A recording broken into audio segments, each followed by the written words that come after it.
Hi, I'm Leah, and I'm 46 years old. You see, I and my husband Daniel run our own business. I don't want to brag, but we make good money. We do live comfortably and can give our kids a good life. However, there is one downside to having your own business. We have to constantly run around and even travel to other states for meetings with clients or staff. It's not a regular occurrence, but pretty unavoidable when it happens. When we were young and childless, traveling for work wasn't a big deal. When we had our kids, our parental responsibilities started to take priority. We cut down on traveling when they were young, but sometimes we would have to leave our kids and attend important meetings in person. In the past, we used to leave them with my brother-in-law Harvey and sister-in-law Tanya. They were not very well off, but were extremely loving towards the kids. The kids also liked to spend time with their uncle and aunts. We even paid them for babysitting our kids. However, our arrangement didn't last long. One day when we returned from our business trip, we saw that the kids were really distressed. When I asked them what happened, they said, "Mom, Harvey and Tanya were really mean to us. Tanya refused to let us eat when we were hungry. She even took away the snacks you brought me. Sky cried a lot, but Tanya scolded her for being whiny. Mommy, I haven't eaten anything since last night. Can you please give me something? I promise I will eat everything, even broccoli that I hate." "What are you guys saying? Tanya didn't give you food? Did you tell Harvey about what she was doing?" "We did, Dad, but he just told us to deal with it. I even saw them munching on our snacks. When I asked for a bite, they shooed me away." "What is wrong with them? We gave them enough money to look after the kids. This is ridiculous. They haven't eaten well in 5 days. "Don't worry, I will get to the bottom of this, I promise. They will never be around the kids again." We were fuming with rage when we heard what our kids went through. I was ready to race to their house and strangle them. However, I knew nothing good would come out of that. I sent the kids to their rooms after making them their favorite dinner. It broke me to see them gobble up the food, so Daniel and I decided to call Harvey and Tanya. When they finally picked up, they seemed to be a little nervous. They said, "Hey guys, what's up? The kids are back home. It must be good to be with them after so long." "Cut the crap, Harvey. Why didn't you feed my kids? They were hungry and you told them to deal with it? What the hell is wrong with you?" "Hey, there is no need to shout at us. Your kids could do with skipping a meal or two. They eat plenty at their house. The oldest is gaining weight. I think it would help her to lose a few pounds." "What did you say? Are you body-shaming a child? They need to get proper 4 meals a day. Just because they eat well at the house doesn't mean they need dieting. You straight up neglected and abused my kids." "Whoa, calm down, princess. Not everyone is rich like you guys. We cannot afford to feed them fancy meals every time they want. They need to learn to hold their hunger." "Why the hell are we paying you money? What did you do with the money we gave you for feeding them, Harvey? Answer me." "You know, times are tough for us. We are trying for IVF treatment and could use the money. The kids need to learn to sacrifice for others. I will teach them to be humble." At this point, I was absolutely livid.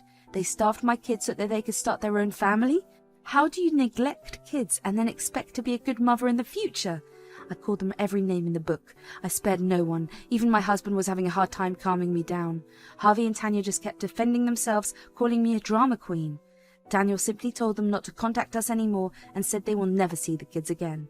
He hung up the phone and we took some time to calm down. We were actually discussing funding their IVF treatment when we were on our business trip. After what they did to our kids, this was no longer happening. We were done with them for good. They will also never see the kids again, and that was set in stone. I and Daniel even called up my mother-in-law, Jenna, to tell her everything. Surprisingly, she tried to reason with us. She said, Now, I know what they did was wrong, but they had the best interest in their mind. They shouldn't have underfed the kids, but you have to understand why. Harvey and Tanya have been dying to have a kid. They do need the money." "I don't care why they did it, Mum. We will no longer keep in contact with them. The kids will never be around them again. I and Leah have decided not to fund their IVF. They don't deserve our money." "No, Daniel, please don't do that. Without your money, they won't be able to afford the treatment. They didn't know you would be helping them out. If they knew, they would not have done this. Forgive them this time." "There is no way, Jenna. We have made the decision and nothing will change it." Jenna tried to argue about the money for a while. However, she did accept that what they had done was messed up. She also agreed to honor our request and not to bring our kids around them. I could tell she was upset, but didn't want to make us angrier. We did inform Harvey and Tanya about the situation, and they threw a fit. Then we promptly proceeded to block their numbers for good. The next few years were pretty normal. We didn't see them anymore and usually stayed away from them during family functions. Our extended family knew what happened and supported our decisions. Everyone was disgusted with how low they had stooped. Tanya did complain about the treatment, but Harvey told her not to escalate things. Since we were in no contact with them, Jenna took up most of the babysitting duties. She was growing old and had trouble working long hours, so we decided to give her an allowance along with babysitting money when the kids were with her. My children are pretty well behaved and gave Jenna no trouble. She often complimented them and told us that she was lucky to be their grandma. Jenna spoilt the kids when they visited her house. After losing their uncle and aunt, it was good to see them bond with their grandma. Since Daniel's father passed away, the kids gave Jenna some company when she was lonely. Slowly, Jenna became the best grandma ever. I lost both of my parents at a very young age, so the kids only knew Jenna as their grandma. I was happy they were thriving under the love and care of their family. Our business also grew by leaps and bounds, and we tried to limit our business trips or turn them into family trips instead. However, one day we realized that we had to take a month-long business trip to another state. We were opening a new office and needed to be there for the completion and inauguration. We decided that asking Jenna to look after the kids would be the best option, so we went and talked to her. Jenna, we will be going to Seattle for a month. You know we have been preparing to open a new office. Unfortunately, it can't be done without our presence. The kids can't come along because the school won't grant them leave. We were wondering if you would look after them for 1 month. We'll give you the money, of course. You don't have to dip into your savings. The kids will behave and won't bother you. Of course I will look after them. They are just pure sweethearts. I never have trouble with them anyway. You know how lonely I am in this house. It will do me good to have them stay here. Thank you so much, Jenna. Are you sure you won't have any problem? We don't want to burden you with the kids. If you can't look after them, we will make a different arrangement. No, it's absolutely fine. I would love to spend time with Mum's grandbabies. With that, everything was settled. We told the kids that they will stay with Jenna. Suffice it to say, they were pretty excited. They loved their grandma immensely. I feel sad when I remember how happy they were when we dropped them off. We set out for our trip with an easy mind. Jenna was a good grandma and would take care of them. We had nothing to worry about. What we didn't know was that trusting her was a mistake. We kept in touch with the kids through calls. They refused to be on video call because the network connection was bad. We insisted on at least trying, but they said they didn't want to. I and Daniel found it strange but didn't know what to think. They told us that they were happy at their grandma's. We were relieved to hear that. However, we would soon know that our hunch was right. Something was wrong with them. When we got back after a month, we went home, took the car, and drove straight to pick up the kids. Jenna had them ready so that we could pick them up quickly. The moment they stepped out of the house, we were shocked.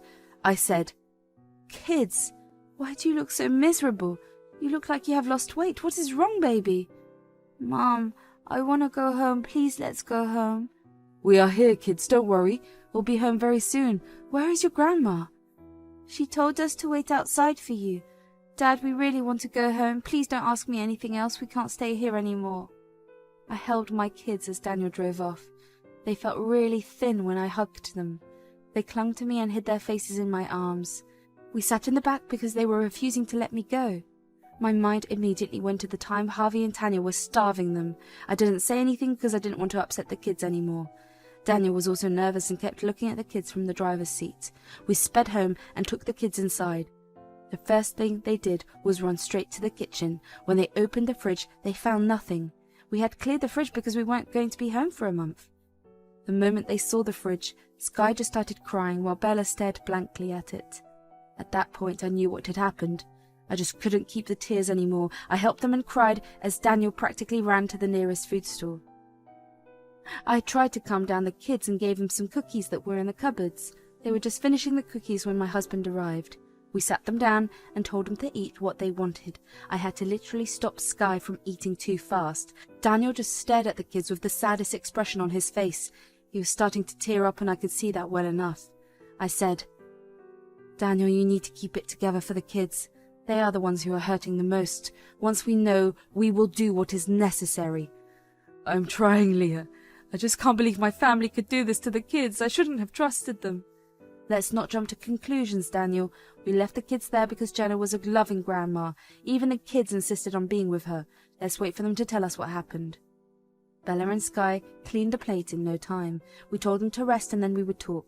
Sky and Bella said they won't go to bed without us. Sky was exceptionally stressed and I had to lovingly put her to sleep. Once we went into Bella's room, she told us that she wanted to talk.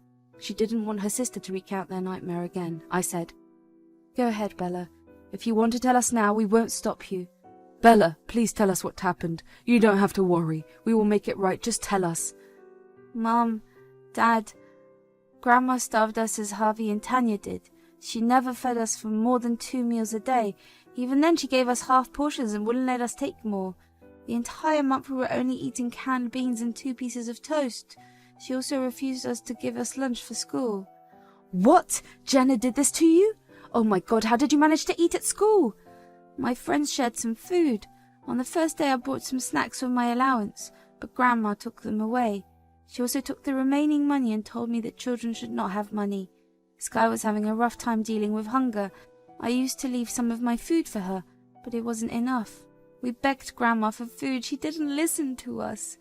"Bella, why didn't you call us? We could have come back immediately. You are more important to us than anything else. We thought you were happy at Grandma's." "Grandma was always with us when we talked to you. She kept pressuring us not to tell you guys. Sky was really scared about what would happen if we told you. I didn't dare to go against Grandma." "Oh, my poor child. You are a brave girl, Bella. You even gave up your food for Sky. I'm so proud of you."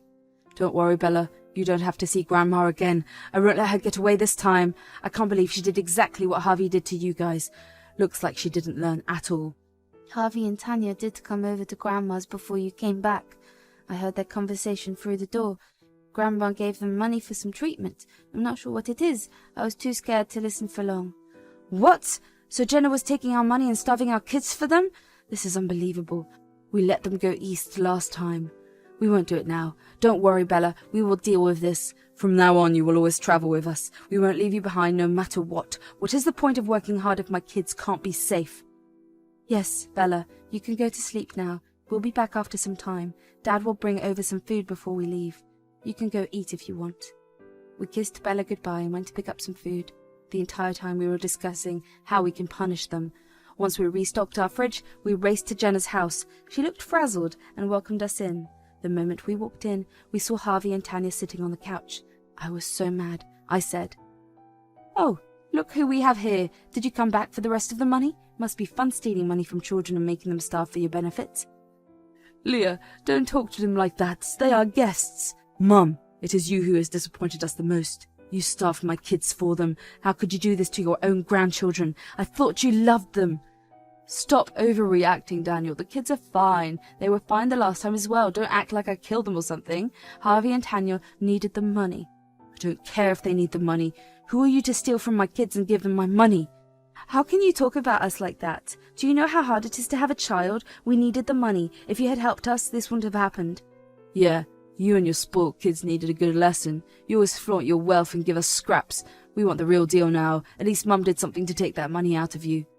"How dare you justify your actions? If this is how you treat children, you don't deserve to be parents. We were willing to help you until you abused my kids." "Oh my God, stop screaming at us. The kids are fine. They didn't complain when they were here. Now they are playing the victim for no reason." "They didn't complain because you threatened them. How could you do this to your own blood? Don't you feel ashamed?" "I did what I had to do to get grandkids. Harvey and Tanya deserve to have kids. Since you were so cruel, I took matters into my own hands. I need to have a grandson, Daniel. Your kids are girls. They will never carry the family name." "Oh, so this is what you feel about the kids." "Why won't she? When we finally have our son, he can inherit your business. You need a man to take over the business. Your dumb girls are not good enough as heirs." "Stop talking right now. Your child will never inherit my business. And Mum, since you want a grandson so bad, there is no need for you to see our kids anymore. You're a vile and cruel person. I can't believe I'm related to you guys." "You can't take away the grandkids. I'll sue you for grandparent rights." "Yeah, we still need more money for the treatment. Your kids can take a few more days of dieting. Serves them right for being such spoiled princesses." "You want grandparent rights, Jenna? Good luck trying to tell the judge you did the right thing by starving them. We have the entire conversation recorded. Before I do something stupid, we will walk away." "But you will hear from me. This is not over." From there, we went straight to the police. We produced all the evidence and filed a report for child neglect and endangerment against Jenna. Plus, we filed a report against Harvey and Tanya. We had all the evidence from the past incident. Thank God we had kept the records. The police took our case and told us they would do the needful. Meanwhile, back at Jenna's place, everyone was freaking out. My husband had drafted an email and told Jenna that we will not pay her allowance anymore. We will also sue her for child neglect and stealing money from my kids. She kept trying to call us, but we blocked her. When we reached home, we called up all our extended family and told them what happened. Needless to say, they were pissed. No one wanted to be near them anymore. Cousins with kids actually thought of banning them around their children. Jenna, Harvey and Tanya had to eventually rent a small apartment together. Without 3 incomes, it was hard for them. Jenna could no longer care for herself since we stopped sending her money. Harvey and Tanya lost their jobs when the police showed up at their work. They now work at a local diner as waiters. Jenna came by our house and begged to talk to us. The money they saved from us had run out of food and rent. Their lawyer was also draining their money to fight their case. We just told her that they all deserve it. After the fiasco, we put our kids in therapy. We also go to family therapy once a week. The kids are a little traumatized but are showing signs of improvement. We are giving them extra love to make them feel better. Daniel and I have decided not to leave them again when we travel. The kids are also happy with our decision. The case against the in-laws is still going on, but we are hopeful about the outcome. In the end, I was glad we took our kids away from toxic people, and my in-laws are going to pay for what they have done.